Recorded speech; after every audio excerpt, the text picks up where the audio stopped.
आप देख रहे हैं आपका अपना टीवी चैनल आरजे रमझाझर, जज्बात के रंग भरोसा के संग।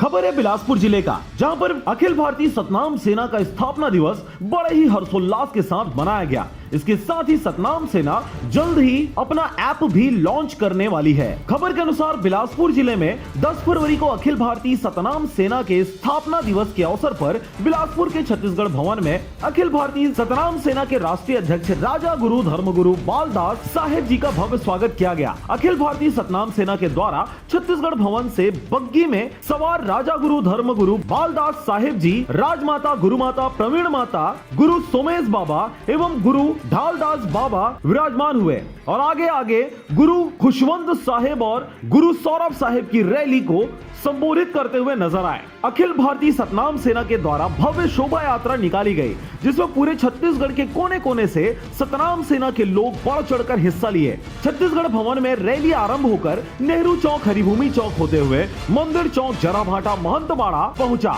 जहां गुरुओं के द्वारा महंतबाड़ा में पूजा पाठ कर मंच पर आसीन हुए। भारतीय सतनाम सेना का स्थापना दिवस के रूप में मनाया जा रहा है बिलासपुर जिला में, जो इस प्रदेश के हर एक जिला में मना चुके हैं, लेकिन आज बिलासपुर के सतनामी समाज के द्वारा आह्वान किया गया।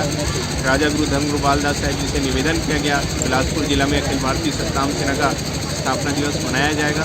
तो उन्हीं को विचार करके राजा गुरु धर्मगुरु बालदास साहब जी आज यहाँ स्थापना दिवस मना रहे हैं, जिसमें छत्तीसगढ़ भवन से भव्य रैली शोभा यात्रा के माध्यम से घोड़ा बग्गी में बैठकर यहाँ महंतबाड़ा पहुंचा गया है। सतनामी समाज के महिलाओं के द्वारा राजमाता गुरु माता प्रवीण माता को चांदी का मुकुट पहनाया गया, जिसके साथ ही अखिल भारतीय सतनाम सेना के पदाधिकारियों द्वारा गुरु बालदास साहेब को पगड़ी भेंट की गई। गुरु खुशवंत साहेब ने बताया कि सतनाम सेना जल्द ही ऐप लॉन्च करेगी, जिससे आसानी से सतनाम सेना का सदस्यता ग्रहण किया जा सकता है और समाज से संबंधित कोई भी जानकारी इस ऐप के माध्यम से पता किया जा सकता है। बिलासपुर से अमित पाटले की रिपोर्ट, आरजे रमझाझर।